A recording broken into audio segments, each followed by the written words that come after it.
The Battle of Mount Longdon was an engagement of the Falklands War between the British Third Battalion of the Parachute Regiment, supported by 6 L-118 light guns, and the Type 21 frigate, HMS Avenger. Argentine forces consisted of the 7th Infantry Regiment with other attached elements. The engagement took place on 11 to 12 June 1982 and was one of 3 battles in a brigade-size operation, all on the same night, the other 2 being the Battle of Mount Harriet and the Battle of Two Sisters. A mixture of hand-to-hand fighting and ranged engagements, resulting in a British victory in their occupation of a key position around the Argentine garrison at Port Stanley. The British force consisted of 3rd Battalion, the Parachute Regiment, 3 Para, under Lieutenant Colonel H.E.W. Pike, with artillery support from 6 105mm light guns of 29 Commando Regiment, Royal Artillery, 2nd Battalion, the Parachute Regiment, 2 Para, were held in reserve. Naval gunfire support was provided by Avenger's 4.5-inch gun. The Argentine forces consisted of B Company, 7th Infantry Regiment, RI-7, part of 10th Mechanized Infantry Brigade, as well as detachments from other units. The local Argentine commander was the 34-year-old Major Carlos Carrizo Salvadores, the second in command of RI-7. The 7th Infantry Regiment, reinforced by 2 Marine infantry platoons, held Mount Longdon, Wireless Ridge to the northwest of the capital, Port Stanley, and to their east, Courtly Ridge. Marine Tenient Donavio, naval rank equivalent to Army Captain, Sergio Andres Daiquiri, had arrived at Mount Longdon in the week preceding the battle and was on hand to control the Marine man heavy machine guns and protecting riflemen there. The Argentine forces on Mount Longdon were recalled reservists with a year of military training. Part of this training saw 7th Regiment undertake Major all-arms collective training in central Argentina alongside the 3rd and 6th Infantry Regiments of the 10th Brigade. The young RI-7 soldiers were not going to abandon their positions easily, and several were prepared to hold their ground. They possessed fully automatic FN/FAL rifles, FAP light machine guns, and PAMS submachine guns. These weapons delivered more firepower than the British L1A1 rifle, SLR. They were also equipped with FN-MAG 7.62mm general-purpose machine guns, which were almost identical to those of the Paras. At their San Miguel del Monte training camp, the 7th Regiment companies prepared for a possible war against Chile and carried out helicopter drills with the 601st Combat Aviation Battalion. Some 50 of the 7th Regiment were to fight more resolutely than the rest and share their skills, having been put through a commando course organized by commando-trained Major Oscar Gimant, the operations officer of the 6th Infantry Regiment, RI-6. Private Jorge Altieri, in an interview after the war, told how he trained hard, under training organized by Drill Sergeant Pedro Maciel Reyes, with B Company. I was issued with an FAL 7.62 rifle. Other guys were given FAP light machine guns, and others got PAMS submachine guns. The main emphasis in shooting was making every bullet count.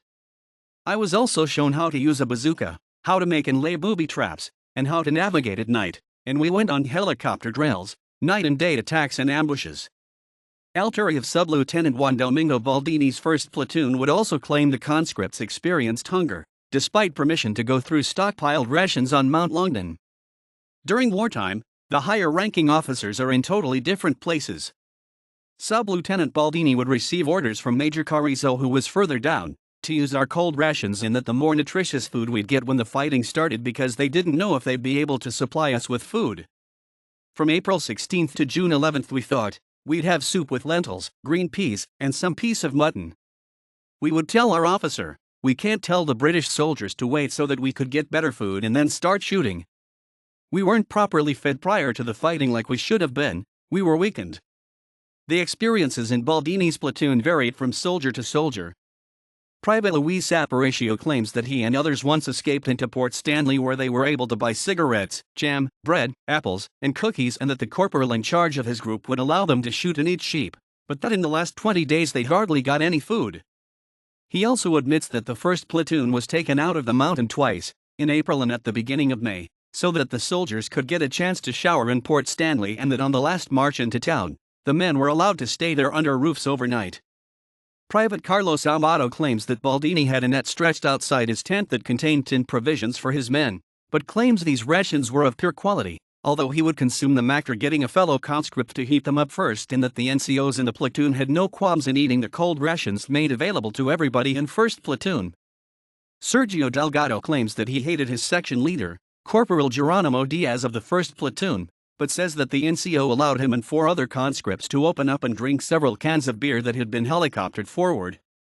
Private Alberto Carbone claims that Baldini would always get him to go and look for firewood so that the officer could heat up his food while the remainder of the platoon starved, and that Baldini clashed with everyone and was left to himself and died alone as a result. Subtenient Baldini is accused of having handed out field punishment to a number of conscripts for abandoning their posts to go looking for food. "Our own officers were our greatest enemies," says Ernesto Alonso of Baldini's platoon, who later became the president of CISM, an anti-war veterans group founded by Rodolfo Carrizo and former conscripts of the 7th Regiment. "They supplied themselves with whiskey from the pubs, but they weren't prepared for war. They disappeared when things got serious." Alonso also claims the conscripts on Mount Longdon fought without any type of leadership by our commanders, the officers, and NCOs. Alonso admits he took no part in the fighting, for he was evacuated during the daylight hours of June 11, a victim of shell shock during an artillery bombardment. The previous day, Private Carbone had also been evacuated after he shot himself in his left thigh while inside his tent, as is revealed in the book Two Sides of Hell, Bloomsbury Publishing, 1994. Baldini applied first aid and allowed the conscript to be taken down the mountain, where a helicopter arrived to take the wounded soldier to Stanley Hospital, but not before coming under rifle fire from nervous Argentine sentries on wireless reach that damaged the helicopter. British warrant officer Nick Vanderbilt, who interviewed Argentine POWs, maintains that the defenders on Longdon were helped to make themselves as comfortable as possible under the circumstances, and that their officers, including Baldini, tried hard to bolster morale.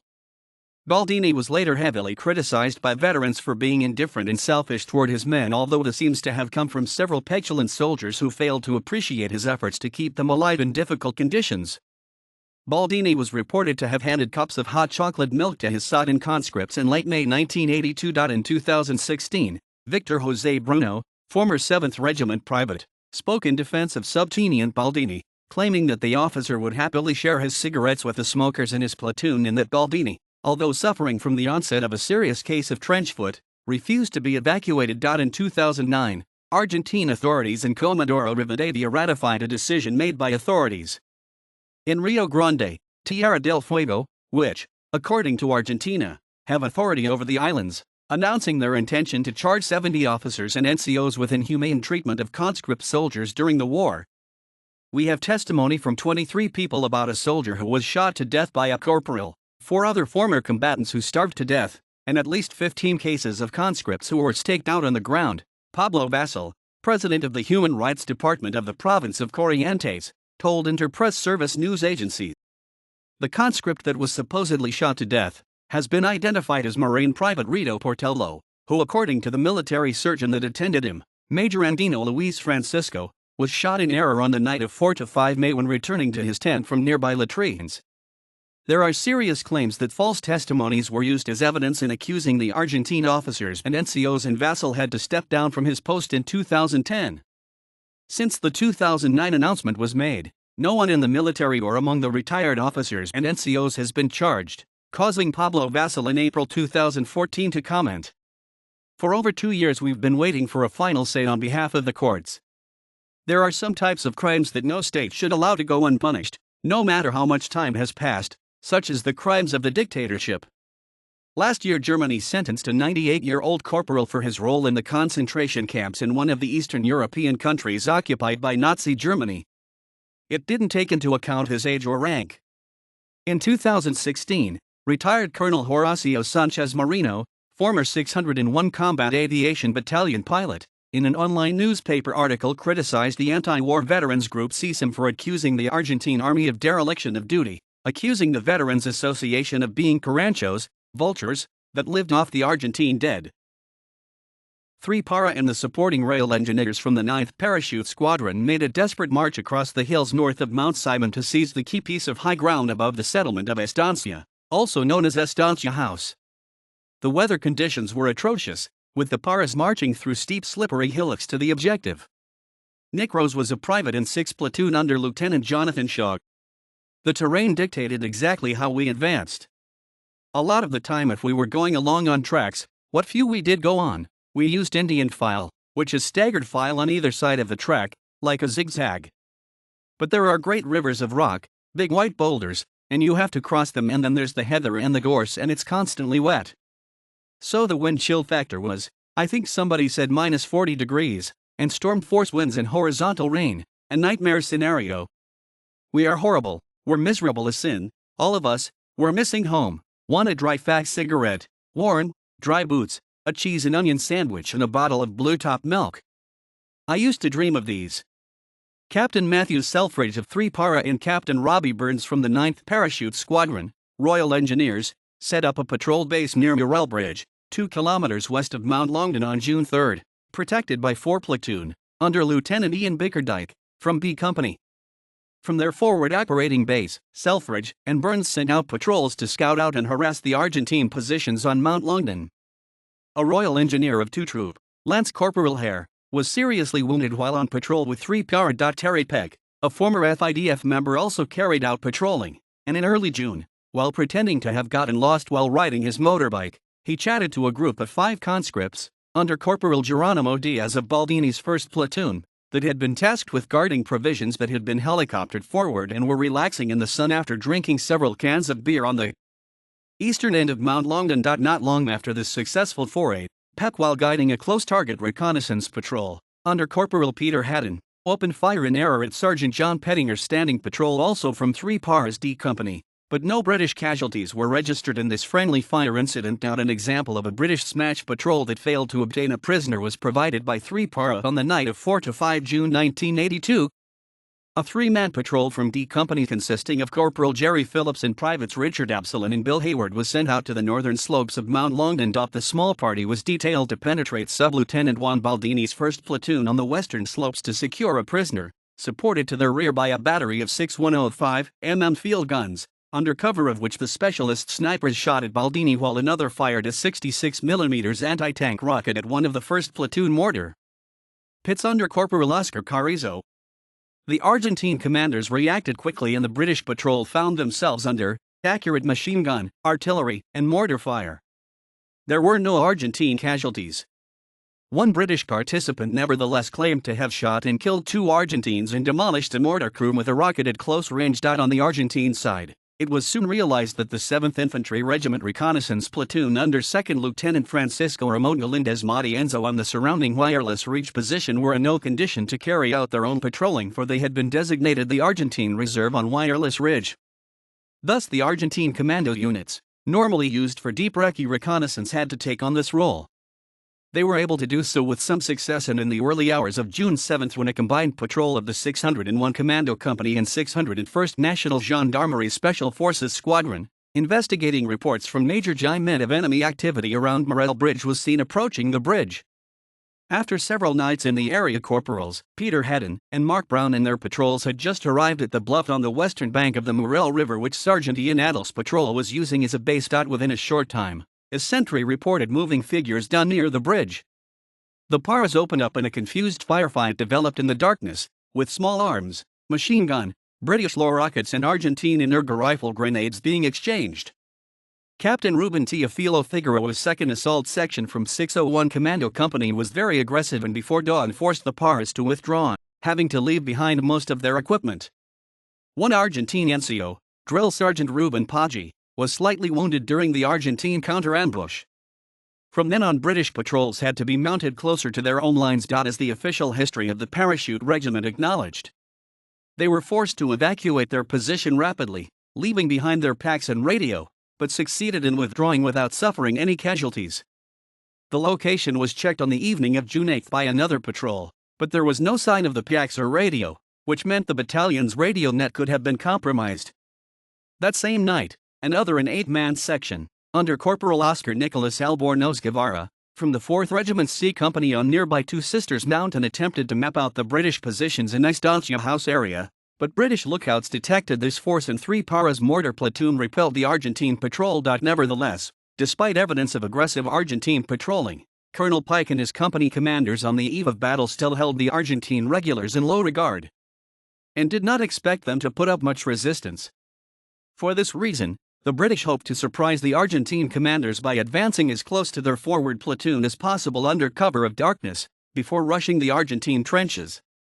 The 3 major objectives, fly half, full back and whim forward, were named after positions in rugby football.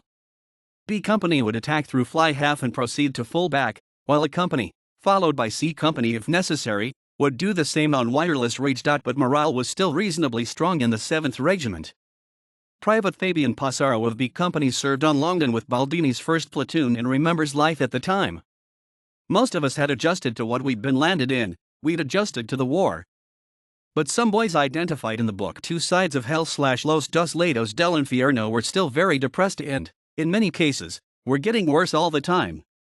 Of course, we were very fed up with wearing the same clothes for so many days, going without a shower, being so cold, eating badly. It was too many things together, quite apart from our natural fear of the war, the shelling and all that. But I think some of us were adapting better than others. There were kids who were very worried, and I tried to buoy them up a bit. Don't worry, I told them. Nothing will happen, we're safe here. Don't you see they could never get right up here? There's 1,000 of us, if they try to climb, we'll see them, we'll shoot the shit out of them. When 3 Paras B Company, under Major Mike Argue, fixed bayonets to storm the Argentine 1st Platoon positions on Mount Longdon, they found themselves running into a minefield. British sappers subsequently counted some 1,500 anti-personnel mines that Lieutenant Diego Arroceder's platoon of sappers from the 10th Mechanized Engineer Company had laid along the western and northern slopes of Mount Longdon, but only 2 exploded, recalled Corporal Peter Cuxon, because the rest were frozen. Otherwise, the final battle for Port Stanley would have been an altogether different story. As dusk set in, 3 Para moved to their start lines and, after a brief stop, began to make the 4-hour-long advance on their objectives. As B Company approached Mount Longdon, Corporal Brian Milne stepped on a miner was hit by an Argentine rifle grenade, which alerted Sub-Lieutenant Baldini's platoon, who emerged from their tents to lay down fire just as Lieutenant Ian Bickerdyke's No. 4 platoon reached their positions. Corporal Stuart McLaughlin was seen clearing out an Argentine 7.62mm machine gun from the high ground overlooking the western slopes. Lieutenant Jonathan Shaw's No. 6 platoon, on the right flank of B Company, captured the summit of Fly Half with no fighting. However, they had missed a number of Argentine troops from the 3rd Platoon, and these launched an attack on the rear of the unsuspecting platoon, resulting in a number of casualties before the area was cleared. For 3 hours the hand-to-hand combat raged in the 1st Platoon sector until the Paras drove out the defenders. All around the 1st Platoon position, small groups of soldiers were fighting for their lives. Privates Ben Goff and Dominic Gray managed to crawl undetected up to an Argentine bunker and crouched beside it as the Marine conscripts inside fired at the British. The 2 Paras each posted a grenade through the firing slit of the bunker, then jumped in the bunker and started to bayonet the 2 Marines. Private Gray killed a Marine by sticking his bayonet through his eye socket. They were both mentioned in dispatches. Marine Corporal Carlos Rafael Colmidal was part of the forward defense and fought as a sniper. A British soldier climbed over the rock which supported the accommodation bunker of the 105mm gun crew, and from here he was silhouetted. He screamed like he was giving out orders. I aimed and fired and he fell. Then conscript Daniel Ferrandis alerted me to the approach of 3 British soldiers on the flank. I observed with a night sight. They were very close. I saw one of them was carrying a gun with a bipod. He fell at the first shot and shouted. Another man approached him and I fired again and also got him. Many people fell to the ground screaming, but soon the enemy was aware of my presence and every time I fired a shot I received a great deal of fire in response. Not long after my main action, I was wounded. We could also hear the cries for help from the resident radar operator Sergeant Roque Nista, who was wounded. I could hear Sergeant Omar Cabral, who was a sniper, he was also firing. According to the account of Private Victor Jose Bruno, Baldini was killed as he tried to unjam a machine gun. The lieutenant pushed us back and stood up trying to unlock the barrel, but then he was shot in his belly by enemy fire, he recalled in an interview with Eduardo Cesar Girding of the Nottingham Malvinas Group. Corporal Dario Rios was found lying dead with his platoon commander, which disproves Private Carbone's claim that Baldini died alone. Baldini's weapon and boots were removed for the use of British soldiers. Also killed in the initial fighting was Cavalry's Sergeant Jorge Alberto Rogn, according to Private Altieri, who was wounded in the blast that killed the NCO, and the Argentine Forward Artillery Observation Officer, Lieutenant Alberto Rolando Ramos, whose last message was that his position was surrounded. Sub-Lieutenant Baldini was awarded the Argentine Nation to the Valor in Combat Medal. just as it seemed as if the Paras would overwhelm 2nd Lieutenant Enrique Nairati's 3rd Platoon on the southern half and Staff Sergeant Raul Gonzalez's 2nd Platoon on the northern half of the mountain. Reinforcements from 2nd Lieutenant Hugo Quiroga's 1st Platoon, 10th Engineer Company on full back arrived to help Nairati and Gonzalez. Throughout the initial fighting in this sector, most of the Argentine positions on the saddle of the mountain held, the newly arrived engineers using rifle-mounted night sights, proving particularly deadly to the Paras. Private Nick Rose in 6th Platoon resumes the story. Pete Gray stood up and went to throw a grenade and he was shot by a sniper in his left forearm. We thought the grenade had gone off. We punched his arm down onto the ground to staunch the bleeding, believing he'd lost half his right forearm and hand, but it was still there and his arm bent at the forearm instead of the elbow, a horrible thing to watch. There's incoming everywhere, loads of stuff going down the range, and then bang, my pal Fester Tony Greenwood gets it just above his left eye, only a yard away from me. That was a terrible thing. Fester was such a lovely guy. Then it was Baz Barrett. Baz had gone back to try to get field dressings for Pete Gray, and as he was coming back, bang, he got it in the back. This was when we just stalled as a platoon. John Cooksey, OPCIT, P66. The battle was going badly for Major Mike Argue.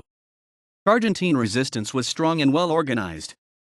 At the center of the mountain were Marine conscripts Jorge Maciel and Claudio Scaglione in a bunker with a heavy machine gun, and Marine conscripts Luis Fernandez and Sergio Giuseppetti with night-scope-equipped rifles. As Lieutenant Bickerdike, his signaller, and Sergeant Ian McKay and a number of other men in No. 4 Platoon were performing reconnaissance on the Marine position, the platoon commander and signaller were wounded.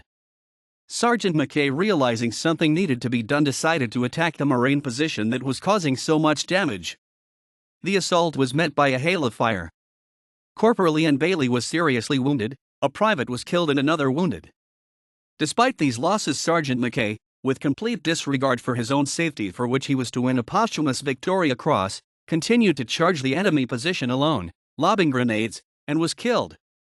Peter Harkleroad, who was granted open access to the war diary of the 3rd Battalion and subsequently wrote Para Arms and Armor Press, 1993, pointed out that McKay and his team cleared several Marine riflemen from the position but didn't neutralize the heavy machine gun.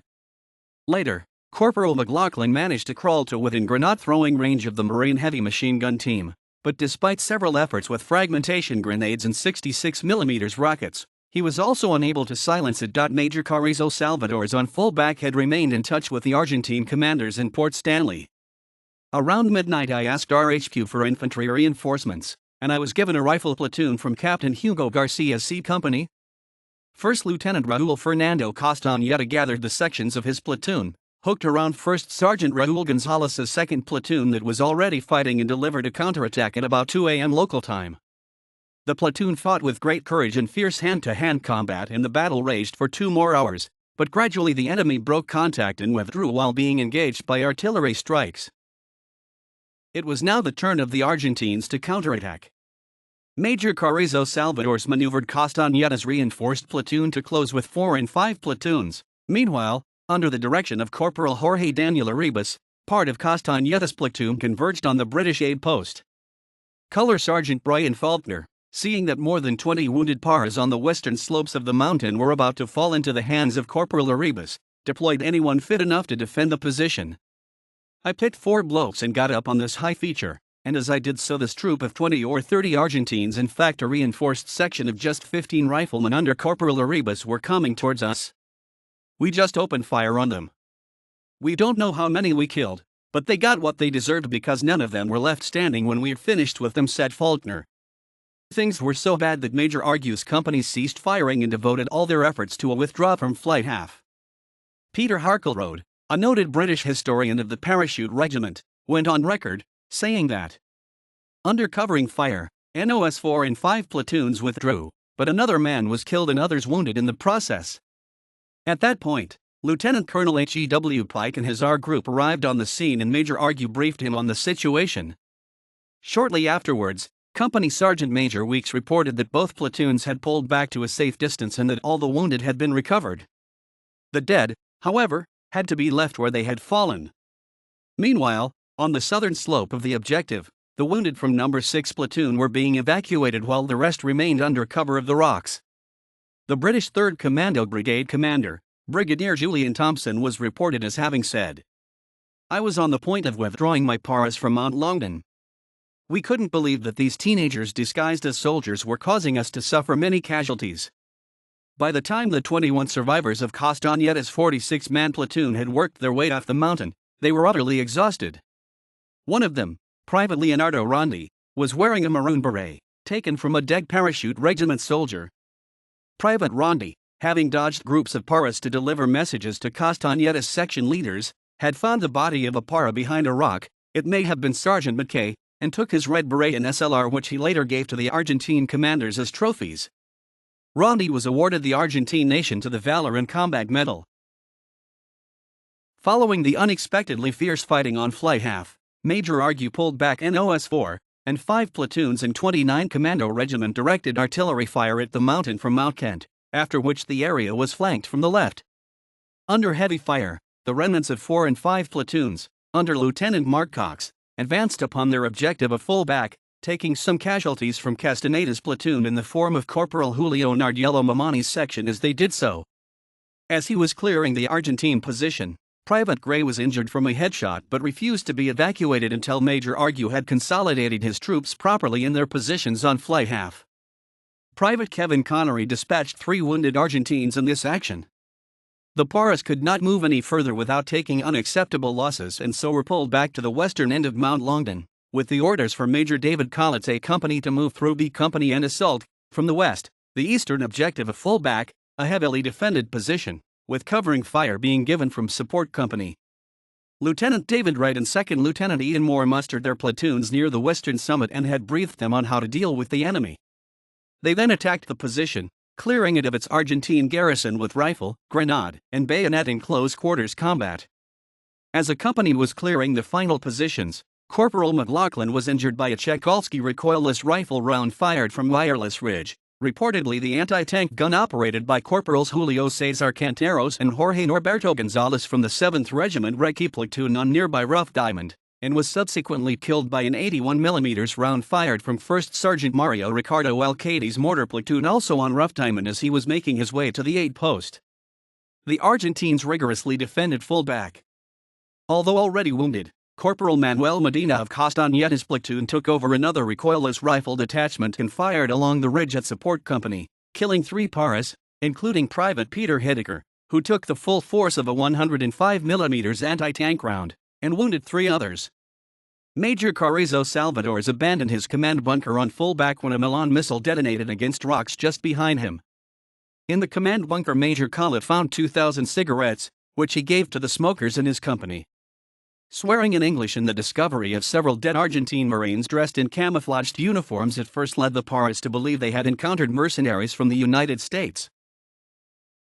The battle lasted 12 hours and had been costly to both sides. 3 para lost 17 killed during the battle, 1 Royal Engineer attached to 3 para also died. 2 of the 3 para dead, Privates Ian Scrivens and Jason Burt, were only 17 years old, and Private Neil Groves was killed on his 18th birthday. 40 British paratroopers were wounded. A further 4 paras and 1 Ream craftsman were killed and 7 paratroopers were wounded in the following 2-day shelling that followed, that was directed by Sub-Lieutenant Marcelo DeMarco of the 5th Marines on Tumbledown Mountain.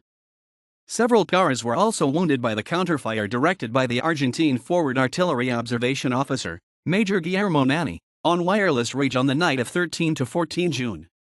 Another 8 paras had been wounded in an earlier friendly fire incident. A Royal Marine Commando sapper, Sergeant Peter Thorpe, was also wounded on the western lower slopes of Mount Longdon in the daylight hours of June 12, when he was sent forward to assist members of an artillery battery trapped inside a disabled snowcat-tracked vehicle that had run into a minefield. The Argentines suffered 31 dead, 120 wounded, and 50 taken prisoner.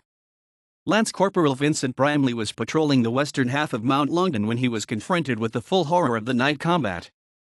The 3 para NCO and keen riders stumbled upon the bodies of 5 paratroopers killed by Nairati's 3rd platoon.